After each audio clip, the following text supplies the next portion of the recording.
Continuando nossos estudos de espiritualidade física, vamos falar hoje da teoria da relatividade de Einstein. Na teoria da relatividade de Einstein, a gravidade não é exatamente uma força, mas sim uma ilusão, causada pela curvatura espaço-tempo, que é causada pela presença de massa e energia. Como a gente pode ver nessa figura, o Sol, com a sua massa gigantesca, sua energia gigantesca. Por que gigantesca? Pela forma clássica de Einstein, energia é proporcional à massa, ou seja, quanto maior a massa, maior a energia. O Sol, então, ele causa com a sua massa a deformação do campo gravitacional no espaço-tempo. Daí, mostrando que a gravidade é uma ilusão causada pela curvatura espaço-tempo, que é causada pela presença de massa e energia. Na fórmula de Einstein, nós vemos que massa e energia são equivalentes e podem se converter uma na outra. Energia e massa ou matéria não são entidades separadas. Então, supomos que tudo que tem massa sofre a ação da gravidade e do espaço-tempo. Já o fóton, ele não tem massa, ele é luz. Na velocidade da luz, o tempo para. Não existe passado, futuro, tudo acontece no mesmo tempo, agora. Assim, sem massa, ficamos atemporais. Se nos aproximarmos cada vez mais da velocidade da luz, chegará um momento em que o tempo simplesmente para. Sim, isso mesmo, ele para. Do ponto de vista de um fóton, por exemplo, o tempo não faz sentido. Ele vive no que podemos chamar de um estado de dilatação temporal máxima. Isso significa que para um fóton, o passado, presente e futuro não existem. Todos os eventos do universo acontecem ao mesmo tempo. Isso nos leva a uma reflexão intrigante. Se não houvesse partículas com massa no universo, o tempo existiria? Se fôssemos seres feitos apenas de luz, viajando pelo espaço a quase 300 mil quilômetros por segundo, teríamos a percepção de que todos os eventos do cosmos ocorrem simultaneamente. Para a luz, não há antes nem depois. Tudo acontece de uma vez só. Isso nos faz pensar, será que a eternidade, de certa forma, é a própria luz? Na frente, eu vou falar disso novamente. Só que vocês precisam saber que, quando temos massa, sofremos ação da gravidade e do espaço-tempo. Quando não temos massa, somos luz ou fótons, somos atemporais e não sofremos a ação da gravidade e do tempo. Na teoria da relatividade de Einstein, particularmente a restrita, revela que o espaço e o tempo não são absolutos, mas sim relativos e dependentes do observador. Um exemplo: os relógios dos satélites, eles avançam mais rápido do que os relógios terrestres. Essa dilatação do tempo, que é chamada, acontece por dois motivos. Primeiro, devido à velocidade, pois, segundo Einstein, o tempo passa mais devagar para objetos em movimento em relação ao observador em repouso. O segundo motivo, a gravidade, faz com que o tempo passe mais lentamente na superfície da Terra do que no espaço. Quanto mais perto do centro de gravidade, mais devagar vai se passar o tempo, de forma que os pontos mais baixos do planeta são, consequentemente, mais próximos do centro da Terra, ali vai ter maior distorção daquele campo gravitacional do espaço-tempo que vocês viram. Então, o tempo vai passar mais devagar. Vamos dar um exemplo simples? Se você mora próximo do centro, o tempo para você vai passar mais devagar do que quem mora mais distante desse centro de gravidade. Tem o paradoxo dos gêmeos. Um gêmeo foi para o espaço e o outro gêmeo ficou aqui na Terra. Depois de um tempo, os dois juntos se comparou. O gêmeo que foi para o espaço envelheceu mais rápido, porque o tempo passou mais rápido lá, do que o que ficou aqui na Terra, onde, devido à gravidade, o tempo passa mais devagar. Levando para a espiritualidade, podemos supor por que o tempo passa muito mais rápido lá no astral do que aqui na Terra. Enquanto aqui na Terra se passaram 10 anos, lá se passaram 100, por exemplo. Não exatamente essa proporção, é só um exemplo. No livro Energia e Espírito, Lacerda diz que, partindo do princípio da relatividade, podemos, de certa forma, aproximarmos-nos de um entendimento mais científico de como se processaria a clarividência.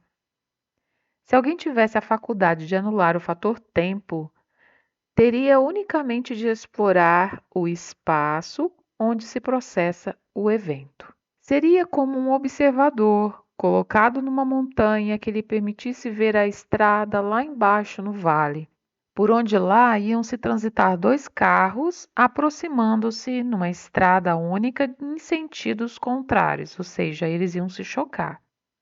O observador, avaliando a velocidade dos carros e o espaço que eles iam percorrer, ele poderia prever com certa precisão onde se daria o cruzamento de ambos. Por outro lado, vamos ter o mesmo vale.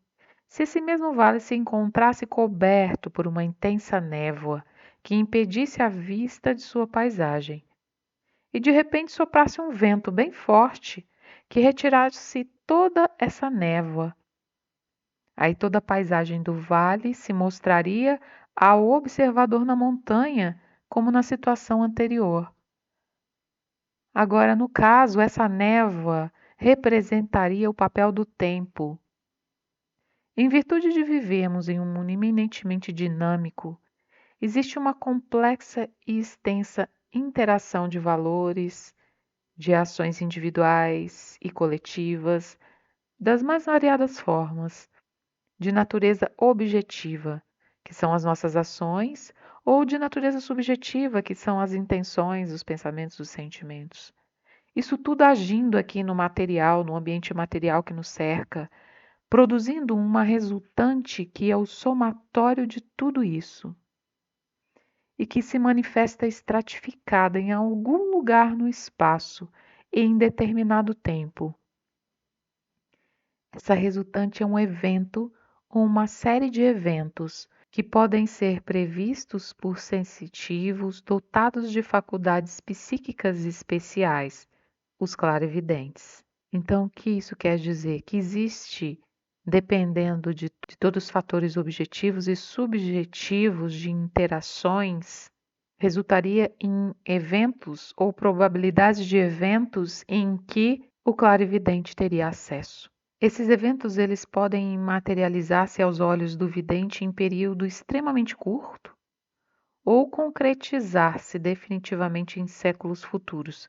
Essa área do espaço-tempo ela pode ser detectada antecipadamente por todo aquele que tenha condições de abstrair os parâmetros do tempo.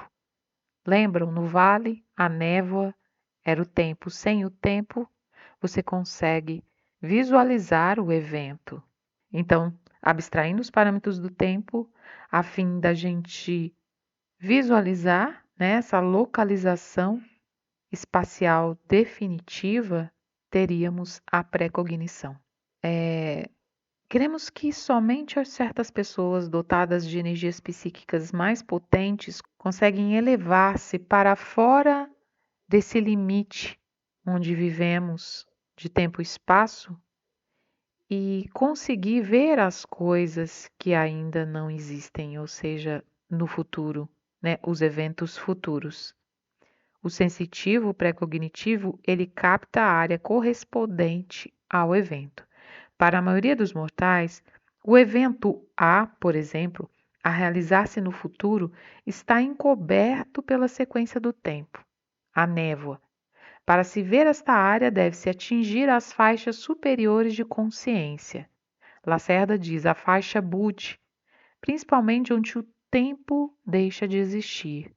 Então, quer dizer que em estado alterado de consciência para nós, podemos perceber isso em exercícios que fazemos de meditação, em que entramos em estado alterado de consciência, num transe profundo, percebemos que o tempo deixa de existir. A gente não vê o tempo passar. Assim, sem o tempo, podemos vislumbrar, visualizar melhor os eventos, além do tempo e espaço. Outro exemplo é o ponteiro grande de um relógio girando ao redor do seu eixo. Ele descreve no espaço um círculo.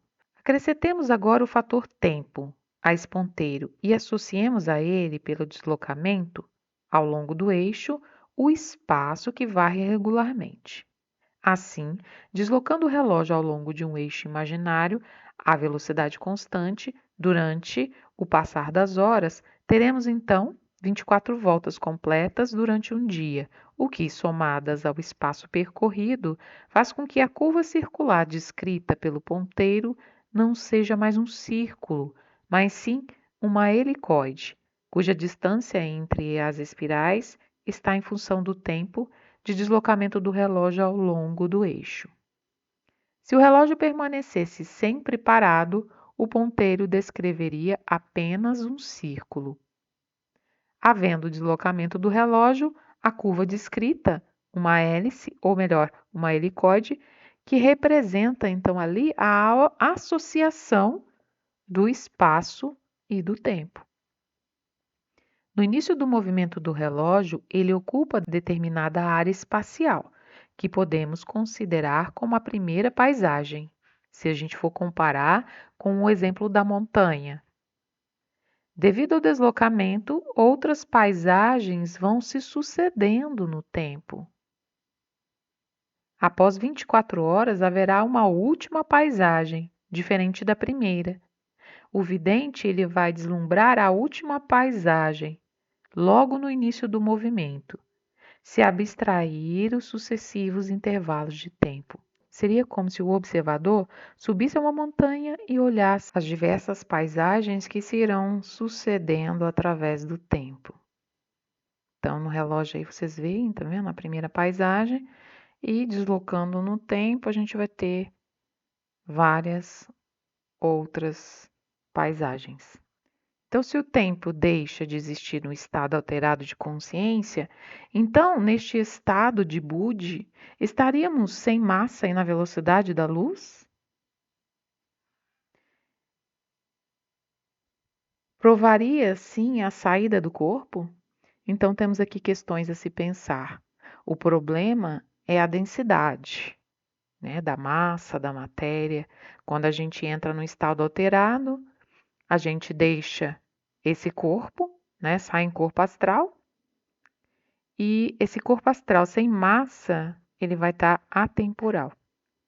Assim a gente consegue acessar a paisagem ou o evento fora de tempo.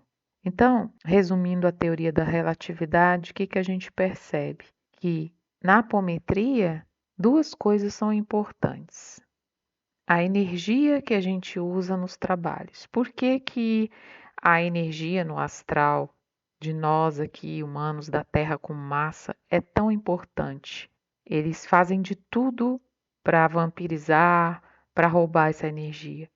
Porque, pela teoria lá de Einstein, quanto maior a massa, maior a energia. Então, se a gente está aqui na densidade da matéria, com essas massas, imagina a quantidade de energia que temos comparado a quem não tem massa. Para eles, essa energia constrói cidades. A gente não imagina o poder das nossas energias. Por isso que na apometria, os médiums sustentadores, que são aqueles médiums que estão ali sustentando o trabalho com a sua energia, são tão importantes. Outra coisa da teoria da relatividade é o fator tempo, que se a gente tira o fator tempo, nós agimos como um fóton, nós agimos como luz, sem tempo linear, sem passado, sem futuro, podendo vislumbrar todo e qualquer evento. É por isso que, em estado alterado de consciência, podemos ir nas linhas de tempo do passado, podemos ir em linhas de tempo do futuro, por causa deste estado atemporal do desdobramento astral. Acho que os tópicos mais importantes no momento da teoria da relatividade são esses. Outro tópico que a gente vai citar nesta aula é o efeito Zeeman, ou inversão de spin. Lacerda foi orientado por uma entidade num trabalho com o Mago Negro a inverter os spins do corpo astral da entidade. Isso levou a tal choque que a entidade se desmontou como um bloco, caindo em completa inconsciência. E o que são esses spins? Em 1925, eles propuseram que o elétron age como uma bola em rotação eletricamente carregada, uma propriedade chamada de spin quântico. Pelas regras do eletromagnetismo, cargas em movimento geram um campo magnético.